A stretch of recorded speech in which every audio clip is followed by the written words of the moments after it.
Hello, ladies and gents. Welcome to tonight's episode of Poetry Live. Tonight, I'm going to be reading some William Wordsworth for you all. So, very much looking forward to this. I've just noticed in my anthology, Daffodils isn't in there. It seems that whoever composed the anthology must have taken a special dislike to Daffodils, which is not on, is it, Sarah? Not on at all. So we will get it anyway. We'll get it anyway, which is the important thing. We'll all sort it all out. So hello, good evening. Hello, Susan. Hello, Miguel. Hello, Sarah. Welcome, welcome, welcome. He says, let's go for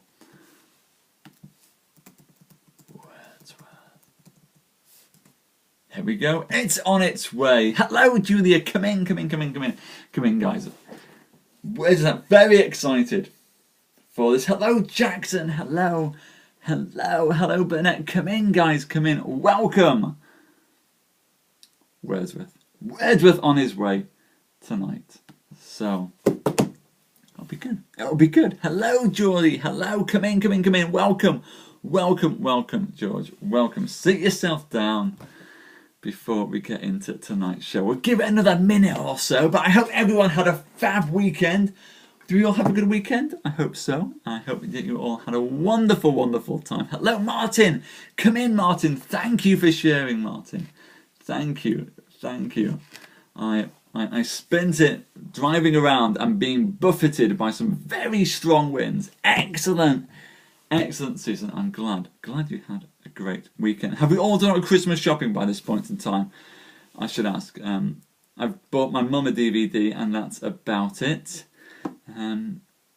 Yeah, that's it. DVD for my mum and that's it. Hello, Sean. Come in. Thank you, Martin. Thank you. We're giving a minute or so, as I say, and then we're getting there. Well, that's the right approach to take, Martin. Just leave it until last minute. There's nothing wrong with leaving things like this until last minute. Hello, Arkina, come in. Oh, cards. Not done that. Yeah, you get an extra long festival, don't you, Sarah?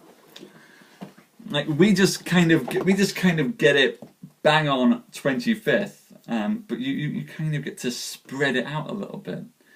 I think. What do I like? I think I like the idea of it being 8 days. I can barely cope with one day. Eight days, I think, would knock me out. So happy Hanukkah, but yeah, I couldn't do it in 8 days. 1 day is enough for me. 1 day drives me nuts, and I'm still not prepared for it. 12 days. 12. Wow. that is true. That's true, Jackson. I did start eating mince pies back in early November. I think it was when I had my first mince pie. So yeah, and I did enjoy it. I do enjoy an early mince pie. I enjoy the late days. I don't really do. I just kind of do Christmas as a 1 day thing. It's there. It's there. Yes, Sean, till bashing is northern slang for someone who works on a till in a shop all day. A till basher is someone who works on a shop. In fact, I was going to do a blog post on northern slang that I've been using because I'm aware that you're all over the world, and especially those of you who are stateside might not always be aware of all of these things that are in there. Is 25th just the first day? Well, clearly I am just not au fait with festive seasons. I kind of turn up for the presents and enjoy the shopping and all the craziness and like the films being spread out, and that's about it. But anyway, enough of me rambling about Christmas. Let's go and get into doing... Hello, Queen, come in, you've just started as I finish my rambling. I will do a northern slang vocabulary lesson on the blog, but first, this is Daffodils from Wordsworth.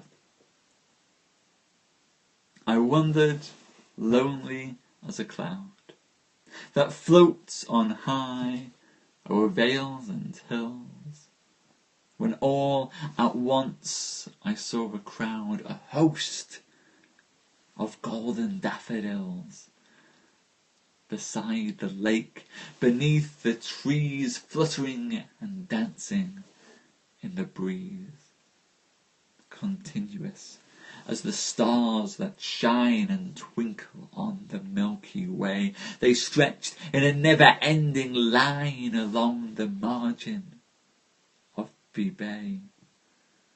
10,000 saw I at a glance, tossing their heads in sprightly dance.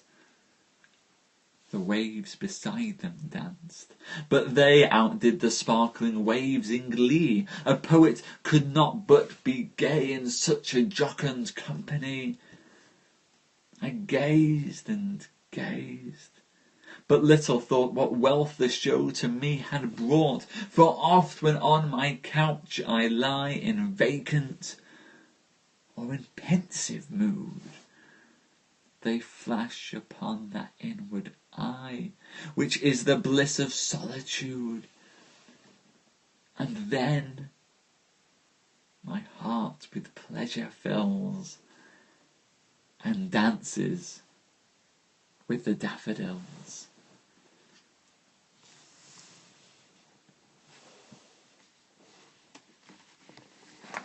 Oh, that's wonderful, Martin. You found yourself some daffodil emojis. Perfect.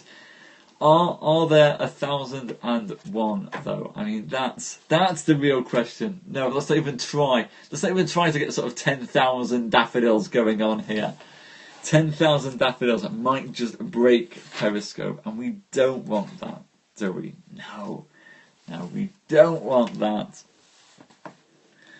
Still, I'm glad you guys enjoyed that. It's a nice poem to start us off, but let's go and delve a little bit deeper into Wordsworth going on from here, shall we? And hello, Taz, and Billy and Diana, by the way. Welcome. Let's get ourselves in to Lucy. She dwelt among the untrodden ways, beside the springs of Dove, a maid whom there were none to praise and very few to love. A violet by a mossy stone half hidden from the eye, fair as a star when only one is shining in the sky. She lived unknown, and few could know when Lucy ceased to be. But she is in her grave, and oh, the difference to me. The phone going is an awful thing, and this is why I hate phones. And why my phone is always on silent, and why we don't have a phone in the house. Precisely, that's just tell them to call back, Susan. That's the way to do it. Anyway, I think a lovely. That's okay. I forgive you, Susan. I'm just teasing, Susan. I think Lucy was Wordsworth's sister. I think Lucy was the sister. That's the way to do it. That's the way to do it. Anyway, let's move on. Next, I'm going to go for a slightly longer poem. Now, a slightly longer one. I am going to... No, it was Dorothy was the sister. Not Lucy. Dorothy was the sister. Wordsworth just likes to write about Lucy. That was it. Sorry. Dorothy's sister. Wordsworth writes about Lucy. Anyway, this is Resolution and Independence. There was a roaring in the wind all night. The rain came heavily and fell in floods. But now the sun is rising calm and bright, the birds are singing in the distant woods. Over his own sweet voice the stock-dove broods, the jay makes answer to the magpie chatters, and all the air is filled with pleasant noise of waters. All things that love the sun are out of doors, the sky rejoices in the morning's birth. The grass is bright with raindrops, on the moors the hare is running races in her mirth. And with her feet she from the plashy earth raises a mist that glittering in the sun runs with her all the way wherever she doth run. I was a traveller then upon the moor, I saw the hare that raced about with joy, I heard the woods and distant waters roar, or heard them not, as happy as a boy. The pleasant season did my heart employ, my old remembrances went from me wholly, and all the ways of men so vain and melancholy. But, as it sometimes chanceth, from the might of joy in minds that can no further go, as high as we have mounted in delight, in our dejection do we sink as low. To me that morning did it happen so, and fears and fancies thick upon me came. Did sadness and blind thoughts I knew not, nor could name.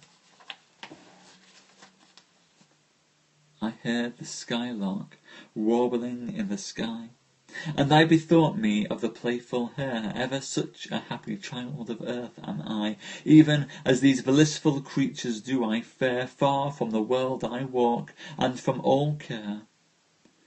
But there may come another day to me, solitude, pain of heart, distress, and poverty. My whole life I have lived in pleasant thought, as if life's business were a summer mood, as if all needful things would come unsought to genial fate, still rich in genial good. But how can he expect that others should build for him, sow for him, and at his core love him, who for himself will take no heed at all? I thought of Chatterton, the marvellous boy, the sleepless soul that perished in his pride, of him who walked in glory and in joy, following his plough along the mountain side. By our own spirits are we defied, we poets in our youth beginning gladness, but thereof come in the end despondency and madness. Now, whether it were by peculiar grace, a leading from above, a something given, yet it befell that in this lonely place, when I was with these untoward thoughts, had striven beside a pool bird to the eye of heaven, I saw a man before me unawares, the oldest man he seemed that ever wore grey hairs. As a huge stone is sometimes seen to lie couched on the bald top of an eminence, wonder to all who do the same espy by what means it could thither come and whence, so that it seems a thing endued with sense, like a sea beast crawled forth, that on a shelf of rock or sand reposeth, there to sun itself. Much seemed this man, not all alive nor dead, nor all asleep in his extreme old age. His body was bent double, feet and head, coming together in life's pilgrimage, as if some dire constraint of pain or rage, of sickness, felt by him in times long past, a more than human weight upon his frame had cast. Himself he propped, limbs, body, and pale face, upon a long grey staff of shaven wood. And still as I drew near with gentle pace, upon the margin of that moorish flood, motionless as a cloud the old man stood, that heareth not the loud winds when they call, and moveth all together, if it move at all. at length, himself unsettling. He thereupon stirred with his staff and fixedly did look upon the muddy water, which he conned as if he had been reading in a book. And now a stranger's privilege I took, and, drawing to his side, to him did say, "This morning gives us promise of a glorious day." A gentle answer did the old man make in courteous speech, which forth he slowly drew, and him with further words I thus bespake: "What occupation do you there pursue? This is a lonesome place for one like you." Ere he replied, a flash of mild surprise broke from the sable orbs of his yet vivid eyes. His words came feebly from a feeble chest, but each in solemn order followed each, with something of a lofty utterance dressed, or choice word and measured phrase, above the reach of ordinary men, a stately speech, such as grave livers do in Scotland use, religious men who give to God and man their uses. He told that to these waters he had come to gather leeches, being old and poor, employment hazardous and wearisome. And he had many hardships to endure. From pond to pond he roamed, from moor to moor, housing with God's good help by choice or chance, and in this way he gained an honest maintenance.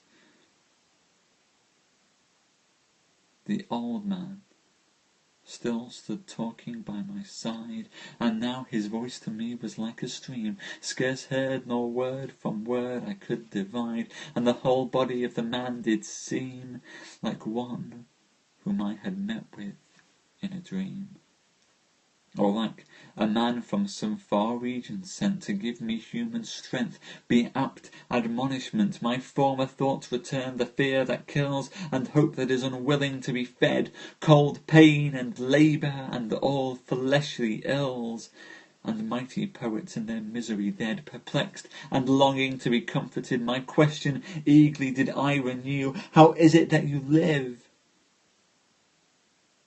And what is it that you do? He with a smile did then his words repeat, and said that, gathering leeches far and wide, he travelled, stirring thus about his feet the waters of the pools where they abide. Once I could meet with them on every side, but they have dwindled long by slow decay, yet still I preserve and find them where I may. While he was talking thus, the lonely place, the old man's shape and speech all troubled me. In my mind's eye I seemed to see him pace above the weary moors, continually wandering about alone and silently, whilst I these thoughts within myself pursued. He, having made a pause, the same discourse renewed,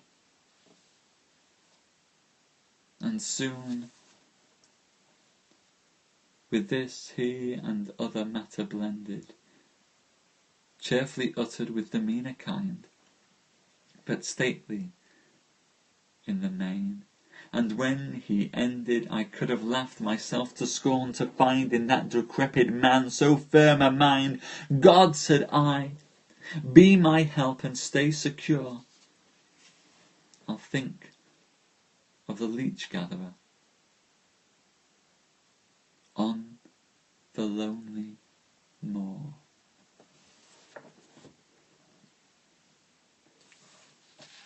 There, ladies and gents, a bit of a longer Wordsworth for you. Oh, very dreamlike, and that's Wordsworth down to a T, isn't it, Sarah? He was king of dreaming, of sending his mind off to places, and I think we get a lot of that dreamy imagery coming in there quite wonderfully as well. Anyway, sorry for the yawn there. Dreadfully unprofessional.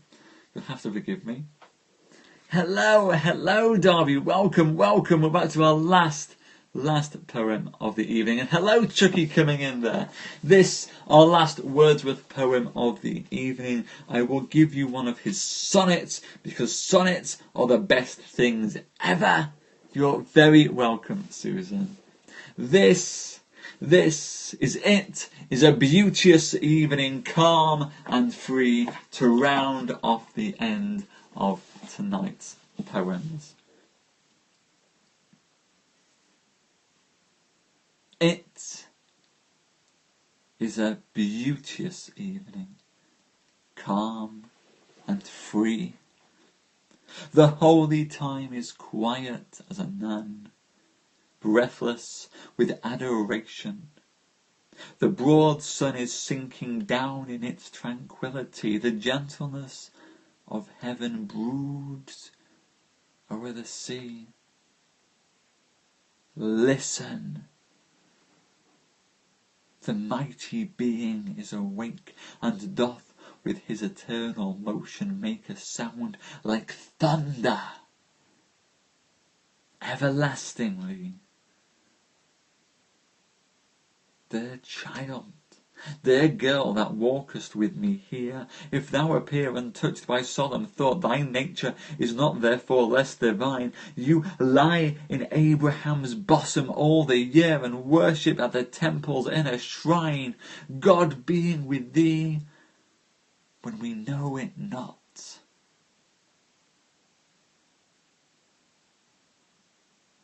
And that is it. It's a beauteous evening, calm and free. The gentleness of heaven broods over the sea. Listen. The mighty being is awake. God being with us when we know it.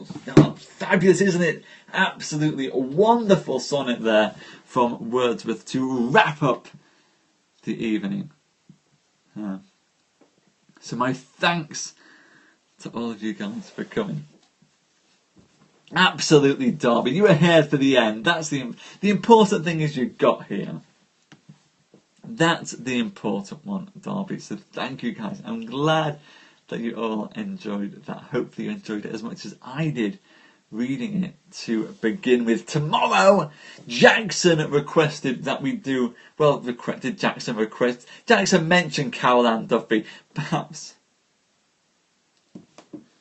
spell check probably would have ruined Wordsworth. We won't bother him with Wordsworth. Anyway, tomorrow is Carol Ann Duffy, and I hope you guys can join me for some Duffy tomorrow night as well. It will be wonderful. Duffy is fabulously rich.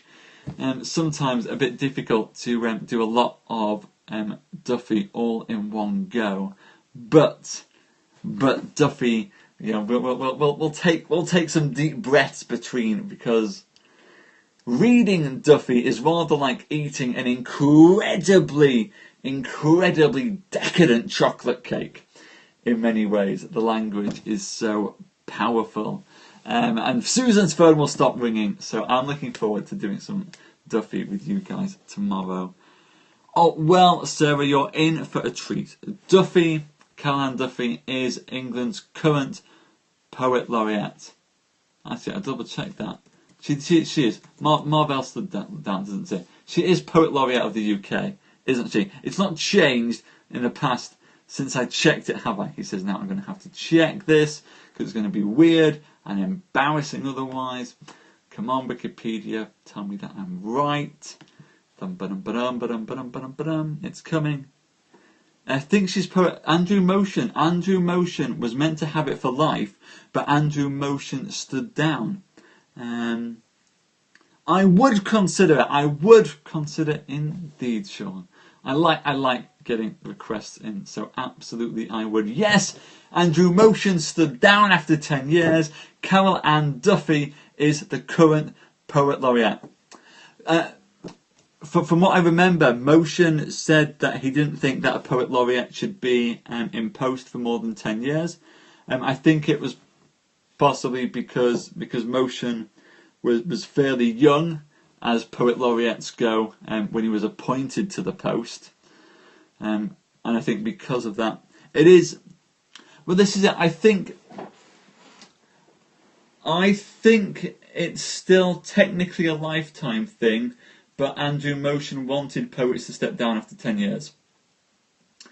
I think he wanted poets to step down after 10 years,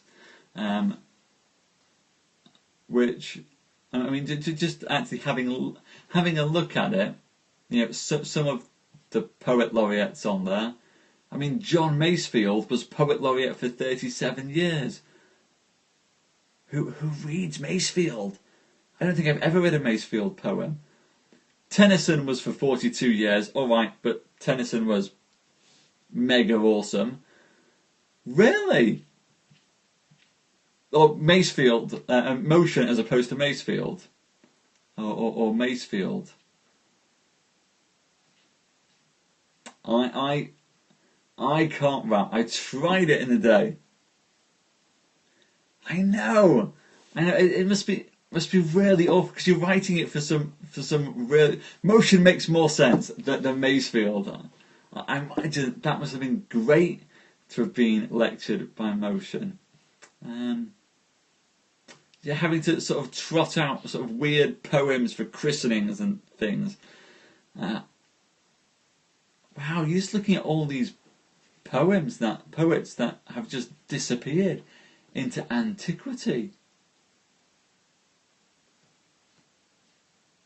Wow, just looking at them now. Colley Cibber, William Whitehead. No, John Dryden. We know. Dryden is good. I will tweet the link to the poet laureates so you can see just how many poet laureates you've actually managed to read. I have not done many of these at all.